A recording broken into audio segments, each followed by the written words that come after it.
영끌 광풍에 대출이 계속 늘고 있는 상황입니다. 8월 달에도 그 전달 대비해서 이제 대출이 늘었다고 하니 앞으로의 상황도 어떻게 될지 좀 지켜봐야 될 것 같습니다. 미국이 기준금리를 인하해서 한국이 10월 달에 기준금리 인하한다는 얘기, 주식과 부동산 시장이 괜찮아질 거다라는 얘기가 계속 이제 떠들썩하게 나오고 있긴 합니다만은 사실 냉정하게 지켜봐야 될 것 같습니다. 왜냐?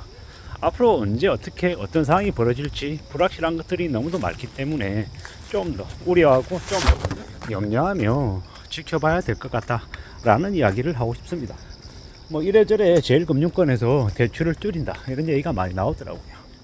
둔초주공도 이제 잔금 대출을 1금융권에서 틀어막으니까 단위농협에서 이제 뛰어들었다 이런 얘기가 나오더라고요.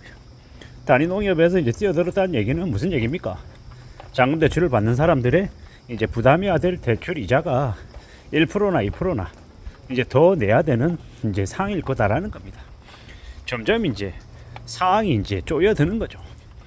둔촌주공만 그럴까? 다른 데도 매한가지일 것 같습니다. 이래저래 재건축이다, 재개발이다 라고 하는 게 이제 부담금을 계속 이제 추가로 내게 하니 이제 사람들이 이제 그런 부동산 광풍에 이제 좀 감겨졌던 눈이 이제 떠진다고 해야 되나요? 점점 이제 민낯이 드러나고 있는 그런 분위기입니다. 그렇게 되면 결국은요, 어떻게 되겠습니까? 무리하게 욕심부리고 탐욕을 가졌던 이들이 현실에 눈을 뜨면 이제 이미 상황은 이제 많이 벌어져 있는 상태라 오도 가도 못하는 상태, 궁지에 내몰리는 처지, 그런 상황에 이제 처할 거다라는 겁니다. 사는 게 정말 쉽지 않은데 너무 쉽게 너무 수월하게 흘러갈 것처럼 기대한 이들이 많은 것 같습니다. 착각은 자유인데 그 착각한 걸 이제 사인해 버리니까, 계약서에 도장을 찍으니까 그때부터 이제 무너지기 시작하는 겁니다. 충격적인 일들인 거죠. 그러한 일들을 어떻게 감당하고 어떻게 헤쳐나갈 수 있겠습니까? 참 많이 막막한 겁니다. 제일금융권의 대출을 틀어막으면 그냥 대출이 줄어드는 게 아니라 풍선 효과로 제2금융권으로 혹은 다른 쪽으로 이제 대출이 이제 부풀려질 수 있다라는 걸 잘 생각해야 됩니다. 이제 사채 같은 걸 쓰는 사람들도 막 생기기 시작하는 거죠.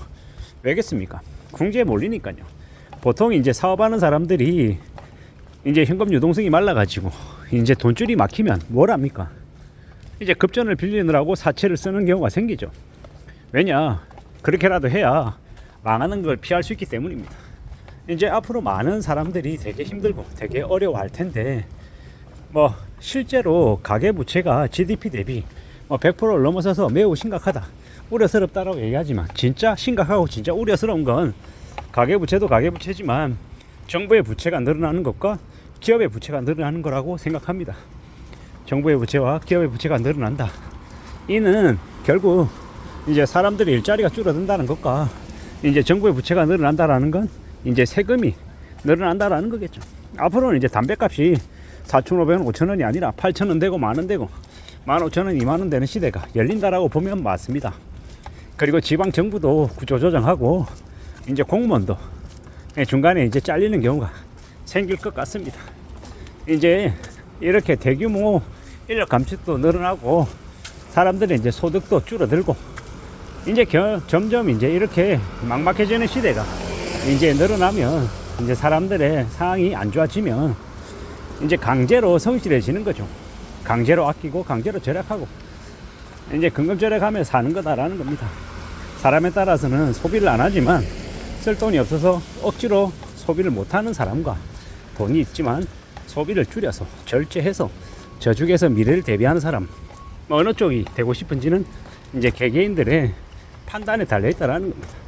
젊을 때는 내가 투자를 해서 투기를 해서 돈을 많이 벌어서 10억 20억 갖고 아주 풍족하게 여유롭게 살 걸 꿈꿉니다. 하지만 현실에서는요, 그런 일은 잘 일어나지 않죠. 그저 원금만 잃어버리지 않아도 다행인 경우가 허다하더라는 겁니다. 이런 걸 생각해 볼 때 사람들이 욕심을 최소로 줄이고 현실 세계에서 땀 흘려서 번 돈을 인정하고 사는 것, 그게 가장 안전한 길이구나 라고 생각합니다. 그렇게 살아야 삶이 지켜지지 않을까라고 생각합니다. 이 엄난한 시대를 살아가는데 다들 잘 살고 싶고 잘 지내고 싶고 풍족하게 누리고 싶습니다. 근데 그렇게 하고 싶어 하는 것과 실제로 대가를 지불해야 되는 건 다른 얘기다라는 겁니다. 마음만 가지고 부자가 되고 싶다고 부자 되겠다고 설치고 까불어 대다가 몰락하는 사람들이 한둘이 아닙니다. 1000명 중에 10,000명 중에 한 명이 내는 성과를 보고 자신도 할 수 있을 거라고 착각하면 그때부터 뒤집어지는 겁니다. 제 가까운 지인이 그런 얘기를 하더라고요. 헬스클럽 다니면 헬스클럽에 PT하는 그 트레이너들, 몸이 되게 몸짱 남성 여성들이 이제 가르쳐 줍니다. 근데 이제 착각을 하는 거죠. 개인 PT를 10회 받으면, 그 사람에게 30회 받으면 자신도 그 트레이너처럼 되게 몸 좋은 몸짱 남성, 몸짱 여성 뭐 이런 사람들이 될 거라고 착각하는 거죠. 근데 보통의 경우는 필라테스 강사들처럼 그렇게 몸이 좋을 수 없죠. 그건 타고나야 되고 운동을 하면 정말로 수십 년간 피나는 노력을 해야 겨우겨우 그런 몸을 갖출 수 있을까 말까라는 거죠. 100명 중에 1명 될까 말까 하는 확률로 그런 몸을 갖출 수 있다라는 겁니다. 근데 자꾸 착각하는 거죠. 나도 열심히 운동하면 그렇게 될 수 있다라고 말입니다. 열심히 해도 안 되는 사람들이 대부분이더라 하는 게 현실입니다. 그리고 자본시장에서는 그게 훨씬 더 심하죠. 정도가 이래저래 뭐 사놓기만 하면 부자가 될 수 있다 이런 얘기를 이제 고지고대로 받아들이면 삶이 되게 우울해지고 그런 말한 놈들의 이용하는 먹잇감이 되기가 쉽다라는 겁니다. 좀 더 조심하고 좀 더 염려하고 좀 더 우려하며 사는 걸 이제 추구해야 될 것 같습니다. 두려워하고 염려하고 보수적으로 살 때 그럴 때 삶이 지켜지지 않겠나라는 겁니다. 우리가 살아가는 현실이 참 이래저래 어떻게 흘러갈지 모르는 혼탁한 시대가 지금의 시대입니다. 뭐 영끌이든 뭐든 과시하고 드러내고 까불어대는 사람보다 조용히 숨죽이고 살면서 좀 아둔해 보여도 우직해 보여도 성실하게 착실하게 살아가려고 애쓰는 사람이 훨씬 더 삶을 제대로 지킬 수 있는 그런 사람일 거라고 봅니다. 그러니 염려하고 조심하고 냉정하게 움직일 각오를 하는 게 좋겠습니다. 세상 사는 거 쉽지 않은데 너무 만만하게 생각하고 너무 수월하게 까불어대다가 인생 날아가는 건 순식간이다라는 겁니다. 뭐 지금 앞에 보이는 저 건물도 지역주택조합이죠. 뭡니까? 저런 거 잘못 혹해가지고 뛰어들어갔다가 돈 날리는 경우 허다하다라는 겁니다. 절대로 싸게 살 수 없다라고 생각하고 아예 근처에도 안 가는 게 맞겠습니다. 조금이라도 돈 벌게 해주겠다라고 사람들이 권유한다.